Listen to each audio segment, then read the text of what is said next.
"He's a liability, Richard. We can't let him stay," my stepmom whispered. That night I packed my bags, cast out by lies, but a week later, she opened the door to an eviction notice for my house. I'm 21 years old, stumbling through life's maze like everyone else my age. The difference is, I've had responsibility thrust upon me since before I could even understand what the word meant. When Mom died of cancer, I was only 9, still learning multiplication tables while suddenly becoming the emotional anchor our family needed. Dad, Richard is his name, he was all I had. For years, it was just the two of us against the uncertainty of each day. We developed this unspoken rhythm, not perfect but functional in our own way.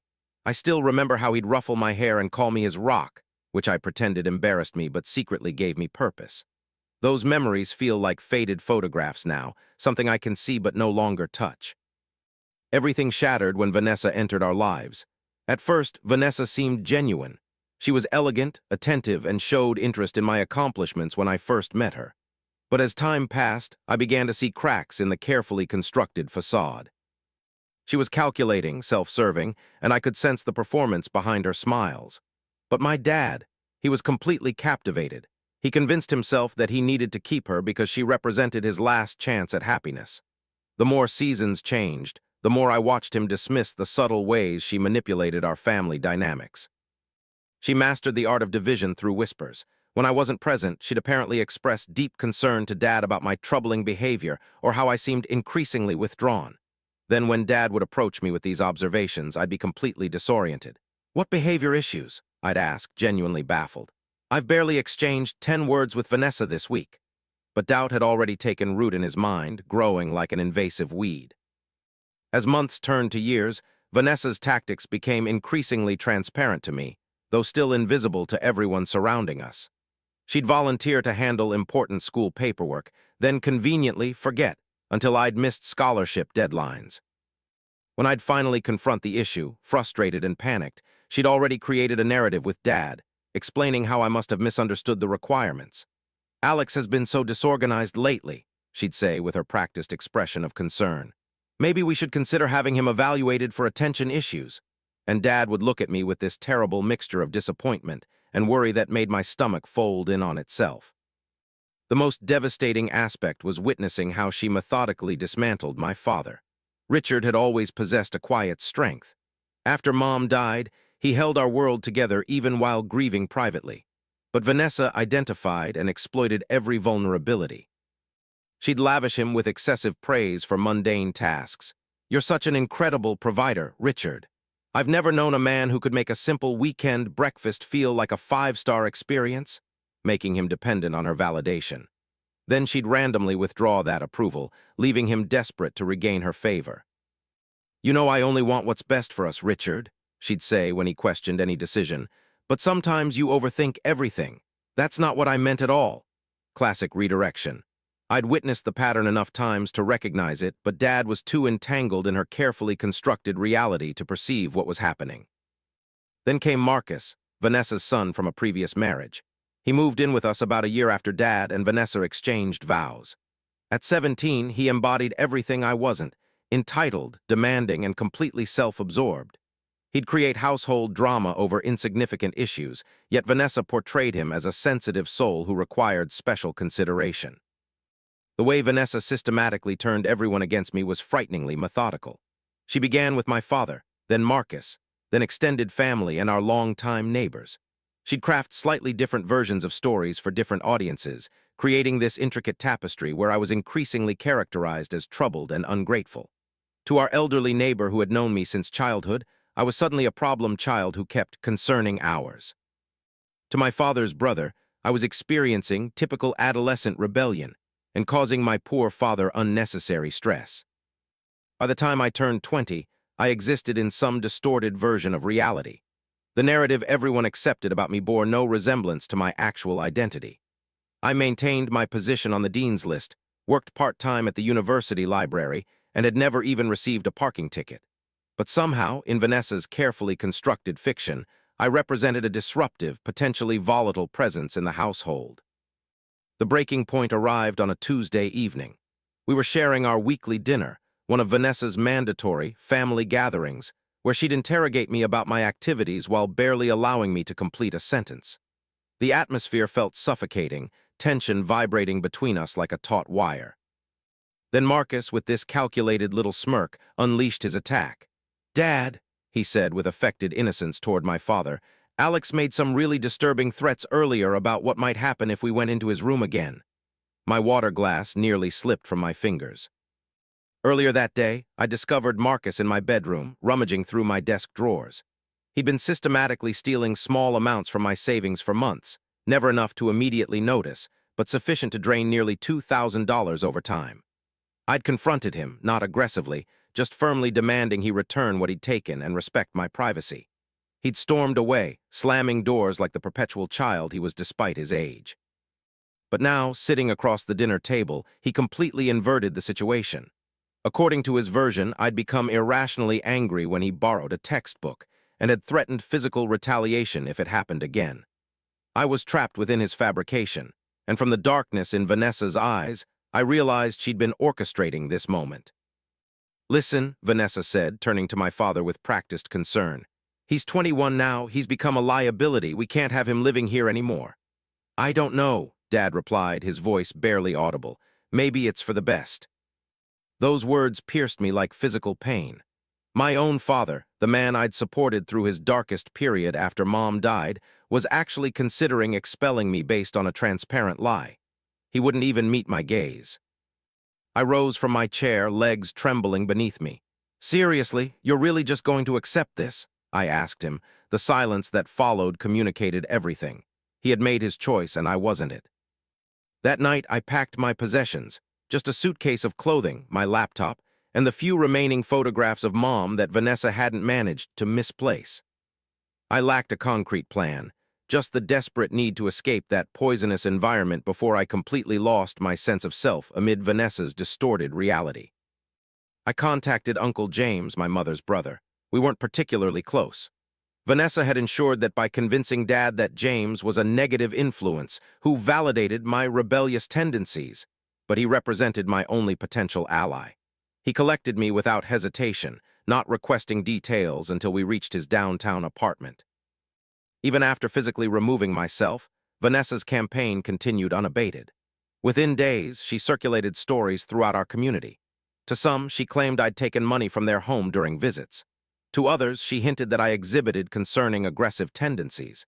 She even contacted my workplace, voicing worries to my supervisor about my reliability, nearly resulting in termination. It seemed she couldn't tolerate the idea that I'd escaped her influence, so she determined to destroy whatever independent existence I might construct. She reached out to distant relatives, childhood friends, even my academic advisor, crafting different iterations of the same fundamental lie: that I was unstable, potentially dangerous, and had abandoned my devoted father who had sacrificed everything for me. Certain people accepted her narrative without question.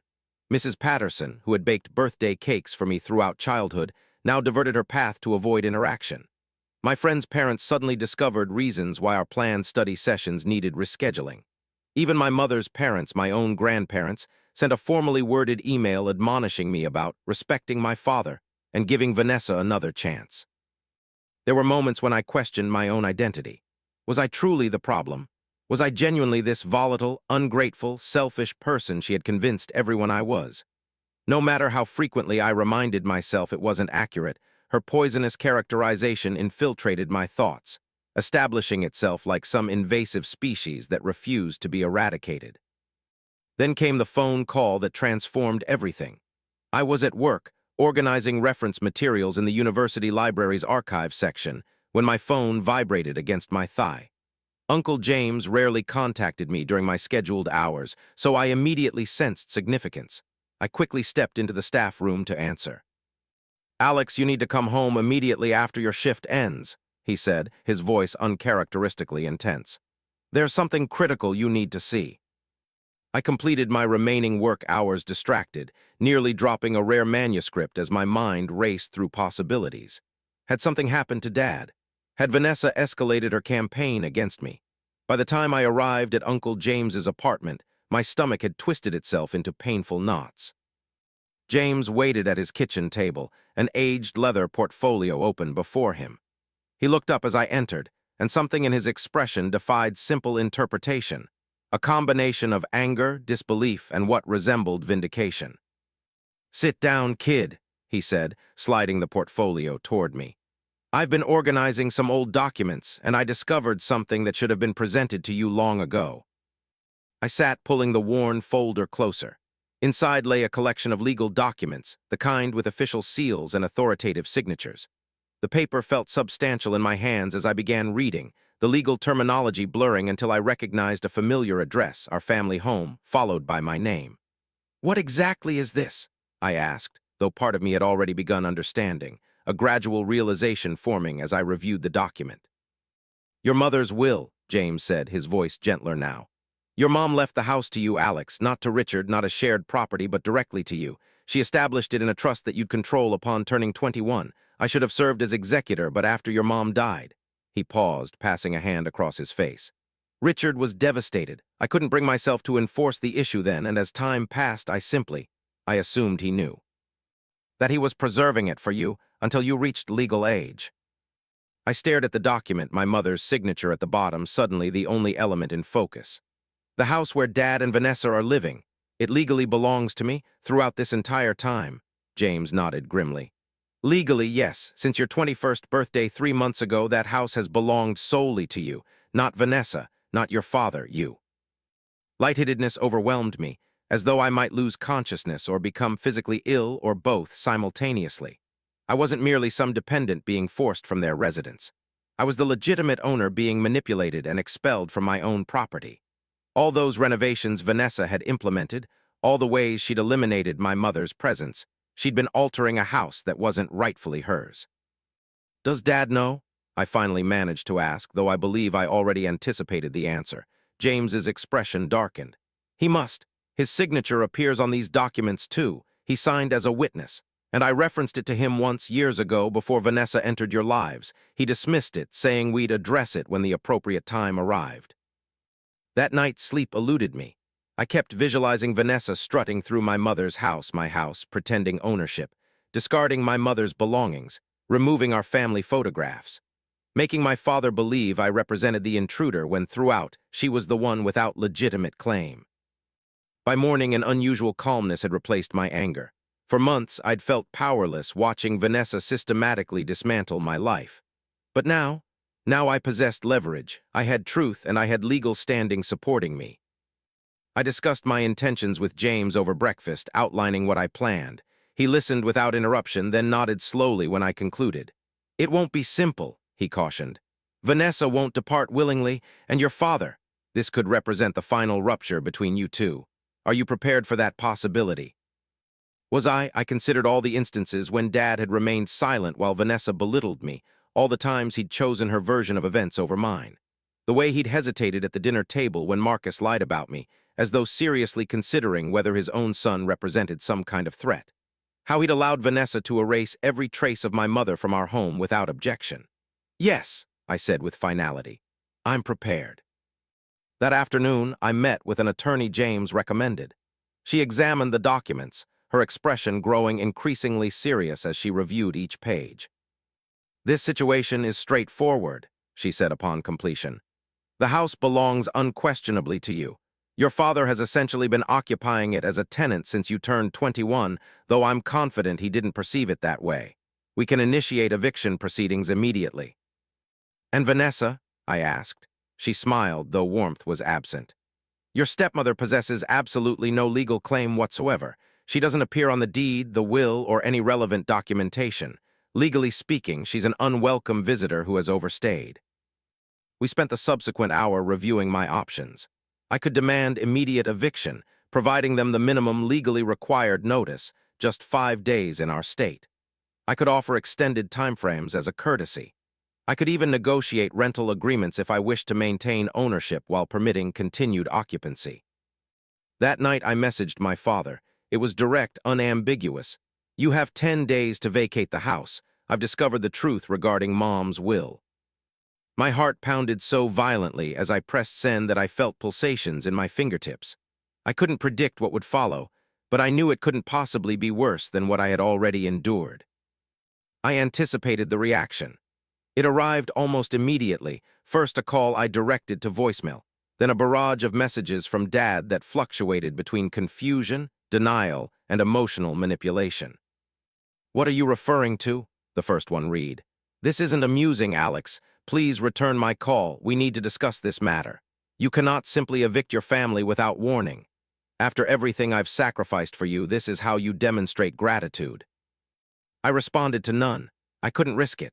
I recognized that hearing his voice, engaging in any dialogue, might weaken my resolve, might reintroduce self-doubt.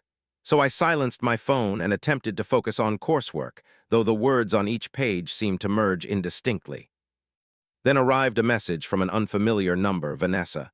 "You ungrateful, entitled brat. Your father is devastated. Is that your intention? To inflict additional pain after everything you've already caused?" That one nearly provoked response, my thumbs suspended above the keyboard as I composed and deleted numerous potential replies. Ultimately, I simply blocked the number. This wasn't about hurting Dad. It concerned reclaiming what rightfully belonged to me, what Mom had intended for me to possess. The following morning, as I prepared for class, I discovered Marcus waiting beside my car. He appeared somehow diminished, less self-assured without Vanessa and Dad reinforcing him. "You cannot proceed with this," he said, his voice lacking its characteristic arrogance. "Where are we supposed to go?" I experienced a momentary pang of guilt. Marcus, despite his many flaws, remained caught between adult conflicts. But then I recalled how he'd fabricated stories about me, how he'd willingly participated in Vanessa's campaign to remove me. "That's not my concern," I stated, moving past him to unlock my vehicle.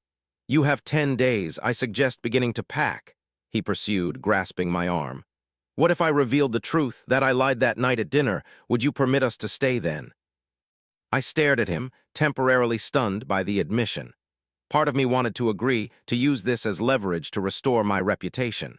But another part recognized it wouldn't alter anything.